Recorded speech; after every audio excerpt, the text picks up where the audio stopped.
Bapak, Ibu, Saudara-saudari umat beriman yang terkasih dalam Kristus, salam jumpa kembali dalam renungan inspiratif Maria diangkat ke surga berdasarkan Injil Lukas bab 1 ayat 39 sampai 56. Berbahagialah engkau sebab engkau telah percaya.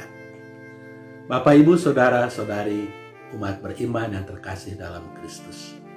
Pernah diceritakan bahwa sekelompok pemuka umat di sebuah kota kecil memutuskan untuk membuat kandang Natal di tengah kota. Mereka mendekati tokoh-tokoh umat guna meminta sumbangan. Salah seorang yang didekati adalah pemimpin surat kabar terkenal di kota itu yang kebetulan bukan Katolik. Dia sangat setuju dengan ide pembangunan kandang Natal dan bersedia memberikan sumbangan. Tetapi ketika diketahuinya bahwa di dalam kandang Natal itu akan diletakkan patung Bunda Maria, maka ia pun berkeberatan. Tidak boleh ada patung Bunda Maria di dalam kandang Natal itu, sebab hal tersebut akan mempromosikan agamamu, katanya kepada panitia pembuatan kandang Natal tersebut.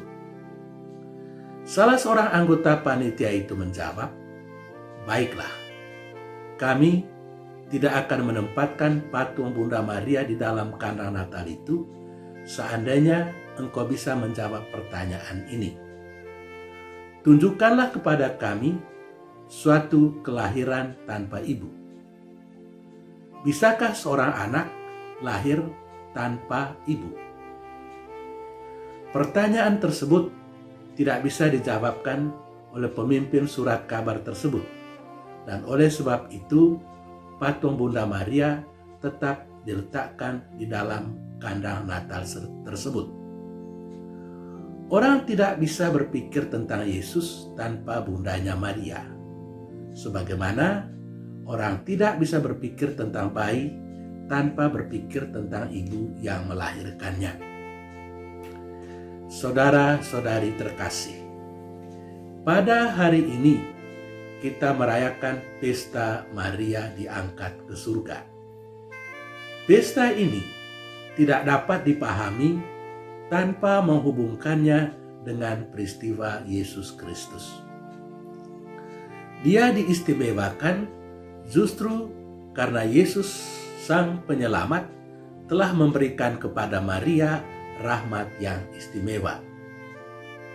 Tetapi kalau kita membaca teks-teks Injil, termasuk teks Injil yang kita dengar pada hari ini, tidak ada satupun teks Injil atau cerita Injil yang menceritakan peristiwa tentang Maria yang diangkat ke surga. Lalu bagaimana teks Injil yang kita dengar tadi bisa menjelaskan peristiwa yang kita rayakan hari ini?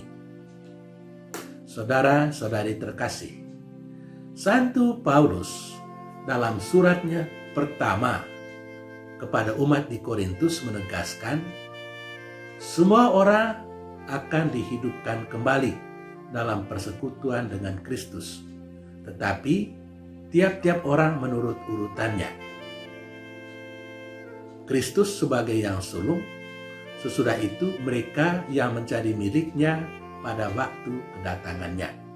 1 Korintus bab 15 ayat 23. Jadi akan ada kebangkitan orang mati, tetapi setiap orang menurut urutannya.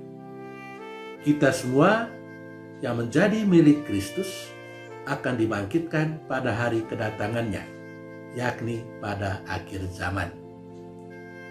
Lalu, bagaimana dengan Maria yang paling diberkati di antara semua manusia dan yang disebut bahagia oleh sekalian bangsa? Saudara-saudari, gereja percaya bahwa Maria sudah dimuliakan dengan jiwa dan badannya dalam persekutuan dengan Yesus putranya. Dia tidak perlu menunggu sampai akhir zaman. Mengapa? Karena dia sangat diberkati oleh Tuhan. Dia mempunyai hubungan yang sangat khusus dan istimewa dengan Yesus putranya. Persatuan yang mesra itu tidak saja terjadi karena dia mempunyai hubungan jasmani dengan Yesus, yakni Ibu Tuhan, melainkan karena dia juga memiliki iman yang luar biasa sebagaimana diungkapkan oleh Elisabet. Berbahagialah dia yang percaya. Dia menjadi ibu Tuhan karena iman. Dari sebab itu, dia pantas menjadi orang pertama yang dibangkitkan dari antara orang-orang yang hidup dalam persekutuan dengan Yesus Kristus. Kita menyebut Maria berbahagia, tetapi dia memuliakan Tuhan dan melihat dirinya sebagai hamba yang hina dina. Dia menyadari dirinya sebagai orang yang tidak berarti, tetapi Tuhan justru memperhatikan kerendahan hatinya. Karena itu, gereja percaya bahwa Maria yang begitu diberkati, tetapi sekaligus merupakan seorang hamba yang rendah hati, telah diangkat dengan jiwa dan badannya ke surga. Saudara-saudari terkasih, apa arti perayaan ini untuk kita? Kita memuji Tuhan pertama-tama karena karya penyelamatan yang dilakukannya terhadap Maria. Allah telah memandang kerendahan hati hambanya. Kita memuji Tuhan karena kita juga percaya bahwa Tuhan tidak hanya akan menyelamatkan jiwa kita, tetapi juga tubuh kita. Apabila Tuhan menyelamatkan kita, maka Dia akan menyelamatkan seluruh diri kita. Hal itu sudah terjadi sekarang dan akan mencapai kesempurnaannya pada akhir zaman. Tuhan memberkati kita. Amin.